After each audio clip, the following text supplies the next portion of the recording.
Welcome to the Good Shepherd and the Child podcast, where we explore the spirituality of the Christian child using the method of catechesis of the Good Shepherd. I'm your host, Carrie Mecki Lozano. Welcome back to the podcast, friends. I am so excited that you are here. Today, we are diving into our last chapter of the religious potential of the child. Chapter 11 on Anthropological Catechesis. Have your kids say that 5 times fast because that is a mouthful. Cathy Johanni is joining us on the podcast today to dive into what is Anthropological Catechesis. This very short chapter in the book, but a really beautiful, big topic. She describes it as understanding who the person is as a central point in catechesis, in our discovering who God is. How beautiful. I hope you enjoy. Cathy Johanni, welcome back to the Good Shepherd and the Child podcast. Oh, Carrie, it's so good to be with you. Thank you.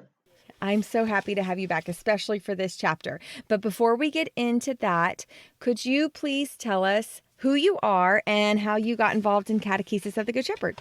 I'd be happy to. Thank you. Yeah, I have been working with the Catechesis of the Good Shepherd for over 2 decades, which has been such a blessing. I'm trained at levels 1, 2, and 3, and I'm a formation leader at levels 1, 2, and 3.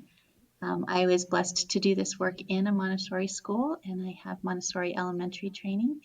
And I'm also really blessed to be part of the journal, the Catechesis of the Good Shepherd Journal, which I know you have mentioned on your podcast before, and I'm so thankful for that, and so thankful for your podcast. So thanks for having me on.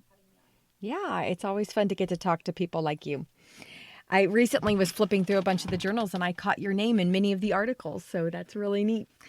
Well, I'm excited to have you back on the podcast because you have studied anthropology. Is that correct? Yes, that's my academic background. So I was so excited, when I first found the religious potential of the child to see that she titled her last chapter Anthropological Catechesis. So I know it's perfect for you. Yeah. Well, I bet that this is probably one of the most intimidating chapters. I mean, even the title, it's like Anthropological Catechesis. What on earth is Anthropological Catechesis? Yeah. It does sound a little bit more imposing maybe than it really is, but I think we could break it down. Catechesis, as we know, is the aim of it is to put people not only in touch, but in communion, in intimacy with Jesus Christ. That's what John Paul II said in Catechesi Tradendae. And so catechesis isn't just about knowing about the faith, but also knowing a person. And we in our training like to talk about the root of that word catechesis has echo in it. And so we're echoing the good news, but in Catechesis of the Good Shepherd in particular, we're echoing the good news as it manifests in the life of a child. So we're also echoing not only the good news of the gospel, but the way that the children speak the gospel to us. So that's the catechesis part. The anthropological part of anthropological catechesis is just really, it means putting the human person at the center of the catechesis. And I think that that's an important thing to think about too. Of course, Maria Montessori was an anthropologist, and she herself was so interested in big philosophical questions about what it meant to be human, the different impacts between nature and nurture. So I kind of think anthropology is sort of applied philosophy. It's like taking these big philosophical questions. What does it mean to be human? What are the things that all humans have in common? And sort of taking those big questions and looking at the data of human experience and helping to answer those questions by using that data of human experience. And really, anthropologists have 2 main tools that they use to do their work.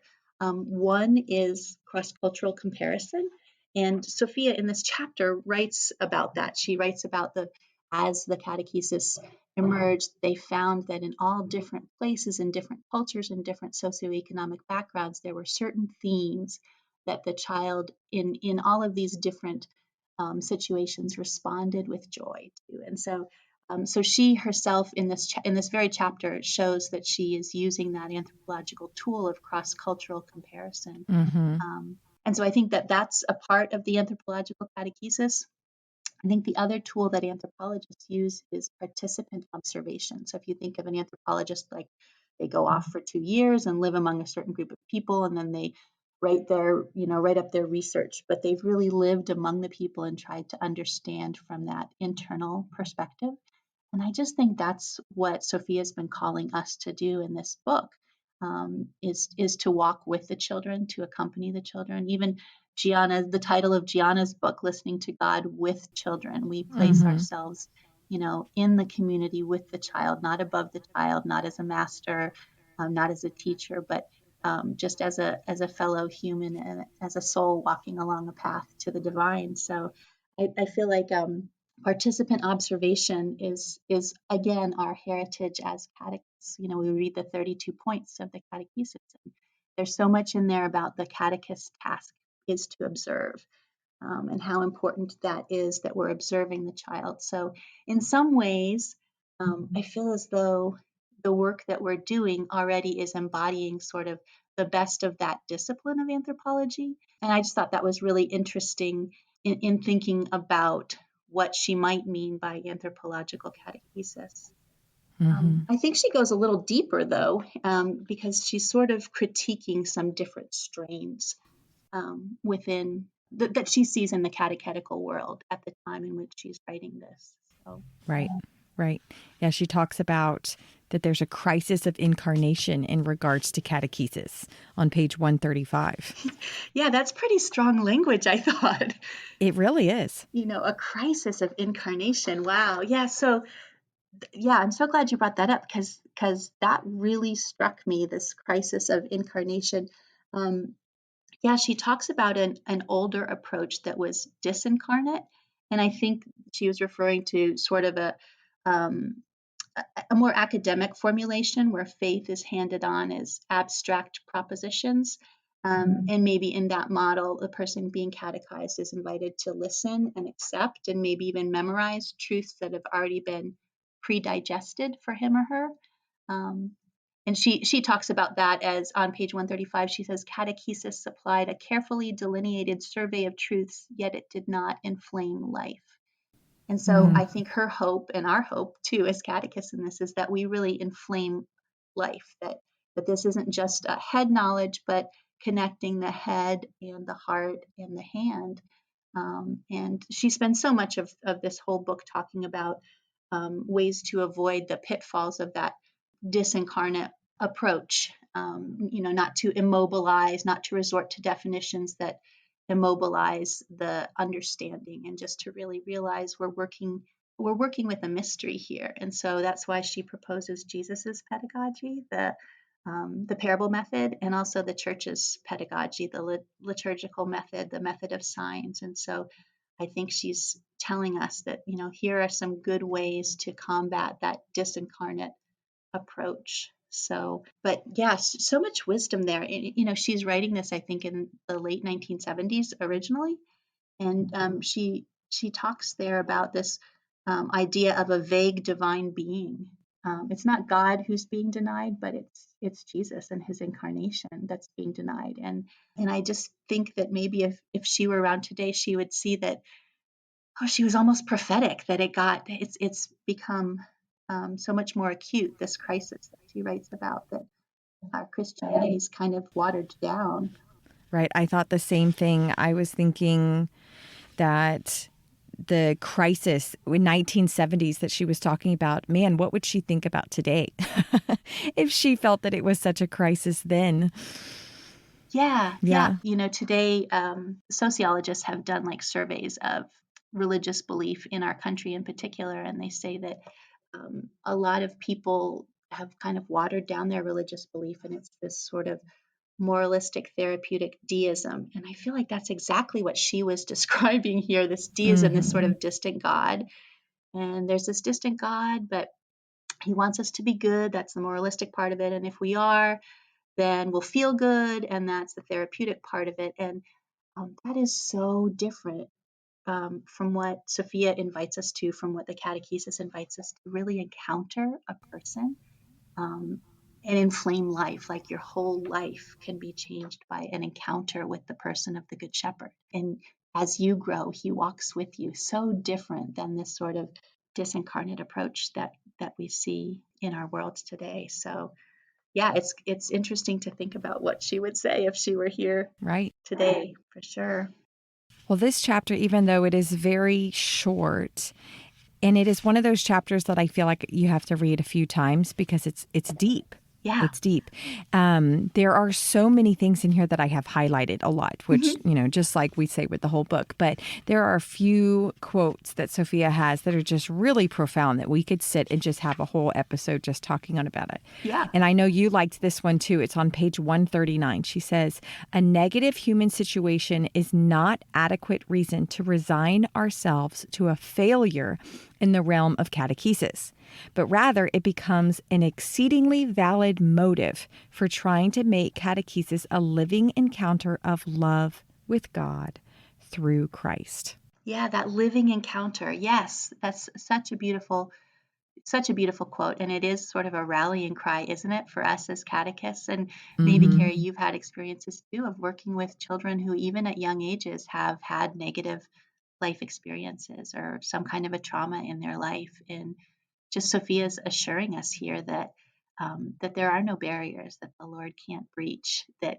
his desire is for every child's heart and every adult's heart too. And so that we have to proceed with hope. But yeah, I think what's behind that particular quote is another criticism. She kind of was gently criticizing the previous disincarnate approach that we might call more academic or scholastic, but then she's also criticizing an overly anthropological catechesis, and that's one that situates the catechesis in a lived experience rather than an exigence. And she makes that distinction really clearly. I think she spends most of her chapter kind of trying to talk about that. And this brings her right back to those Montessori roots about, what is it that is common to humans? What is it that is fundamental to being a human? What are those deep needs? And she calls those exigencies, vital exigencies. And she says if we base our catechesis on those rather than on a life experience, which could be a negative situation, as in that quote you just read, then we're going to satiate that deep hunger. But if we keep it on the level of human experience, we're going to miss out on what children and adults are really hungry for. So I think that's a really important point of this chapter, is her implicit criticism of an anthropological catechesis that's too surface level. And when I read that, what came to my mind was an experience that I had with my daughter years ago when she was preparing for First Communion. And she had been in the atrium, but our parish at the time, gave kids a little booklet to work through. And the booklet had one chapter about like a family meal. And it was kind of this little story about a birthday celebration in a kitchen. And then at the end of this story about a birthday celebration, it said, the family of God gathers at Mass. And my daughter kind of looked at me and she's like, "Is that it?" She was kind of like, "Yeah, yes, the family of God, but it's more than that, right, Mom?" Like she knew that it was, as we say in catechesis, a moment of particular intensity, that it couldn't just be watered down to, a family gathers at a birthday celebration.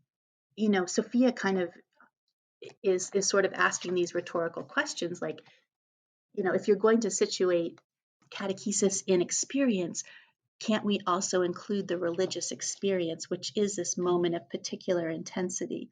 So there on page 136, she's asking these sort of rhetorical questions like, in order for them to be life-giving, must they depend on experiences that are not religious, directly religious in character? She says, make this about liturgy. And it called to mind our model altar presentation where, yes, we may say that the family of God gathers around the table, but then we're lighting these beautiful candles and proclaiming the death and resurrection of the Lord. We're showing this beautiful chalice and this beautiful paten, and we're pointing out that the religious experience is the high point of the human experience. And so, again, it's meeting this vital need, and that's different than just letting it rest in, a birthday in a kitchen, which some children who had a negative life experience, maybe they didn't have happy birthdays, so we can't pin our catechesis on that. We have to pin our catechesis on something so much more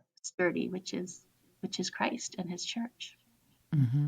And these vital needs are so universal because Sophia speaks throughout the book about how she has seen this across cultures, across the whole world. These same vital needs, the same need to be, she says, the essential need of love, given and received, and how that manifests in all these different ways that the children have shown us in the materials by being drawn towards these certain materials that we do, like the altar work. Yes. And how that speaks to the heart of so many children, or the Good Shepherd work, or the mustard seed of the small turns to great. Like, these have spoken to children across cultures and across time, which brings in that whole, I love that is what we do. That's so, like what you say, anthropological, that we study the children in order to see what their vital needs are, their spiritual vital needs are, that speak to children and people everywhere.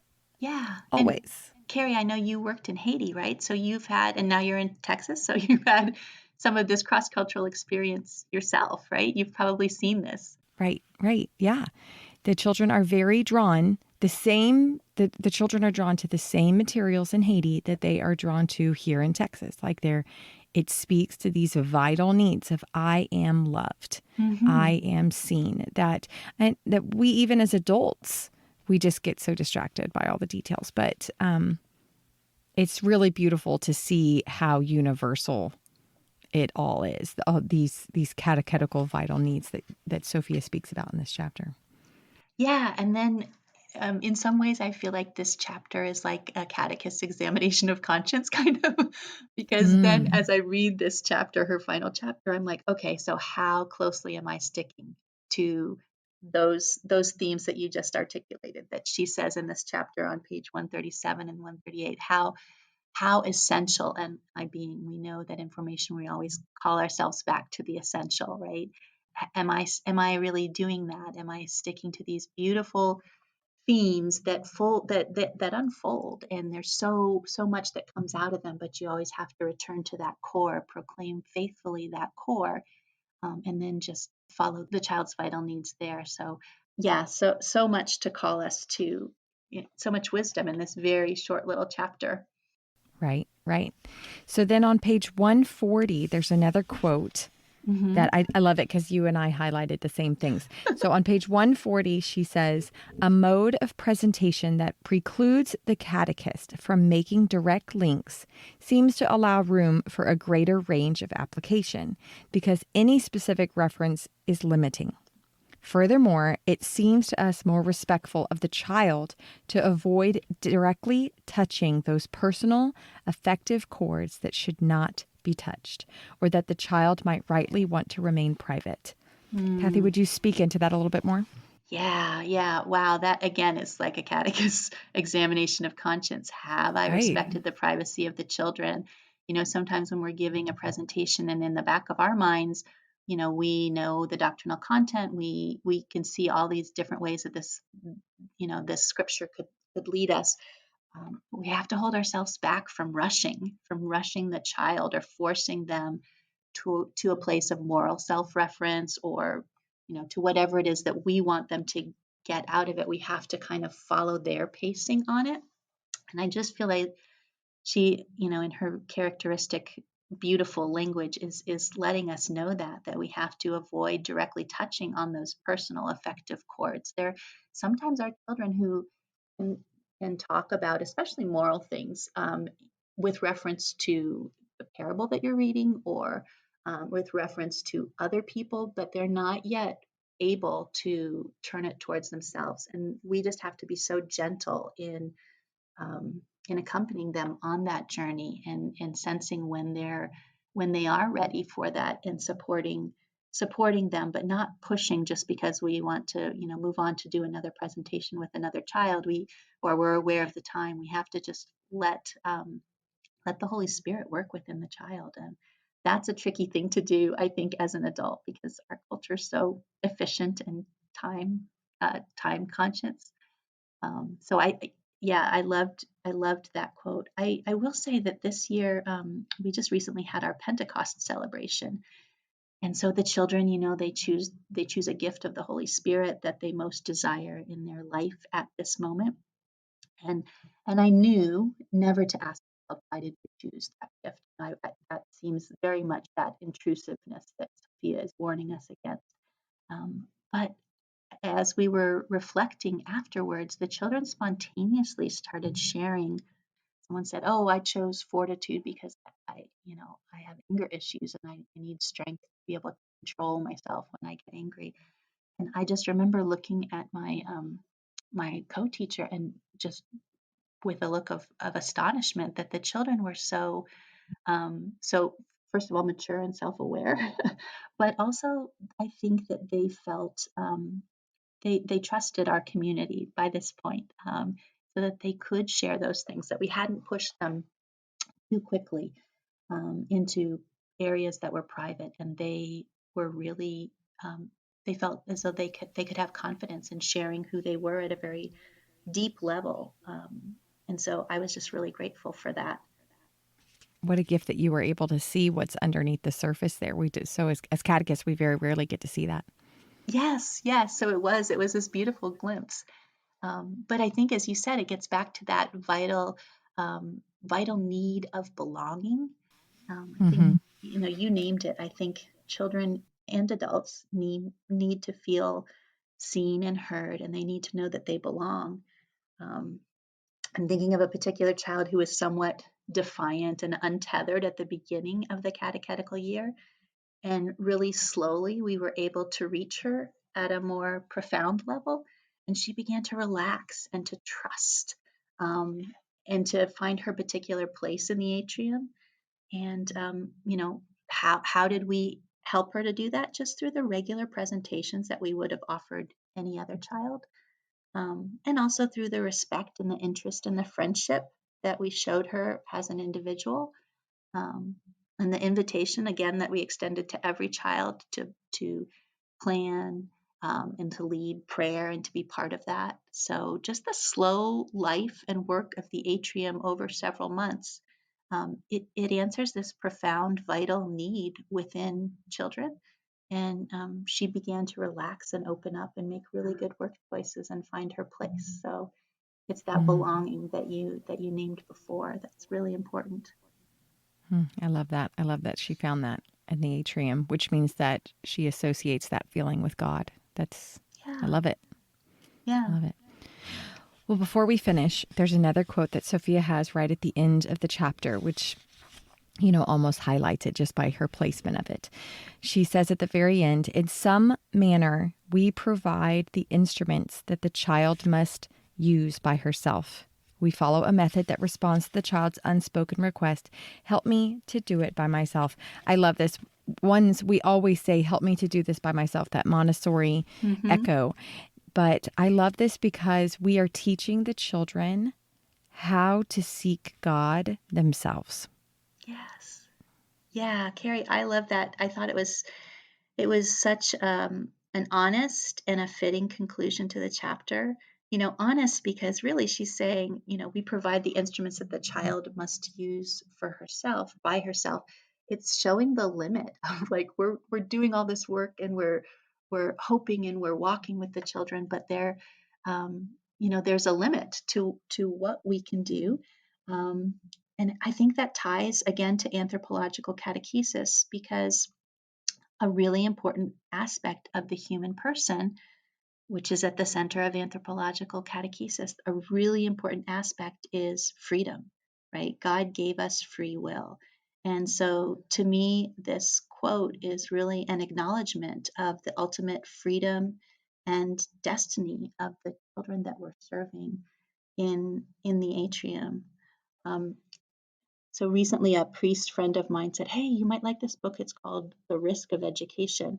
And it's by a priest, Luigi Giussani, who, when I read the book, I thought, well, I wonder if Sophia, because they're both Italian and lived around the same time, but so many of his ideas sound so much like her ideas.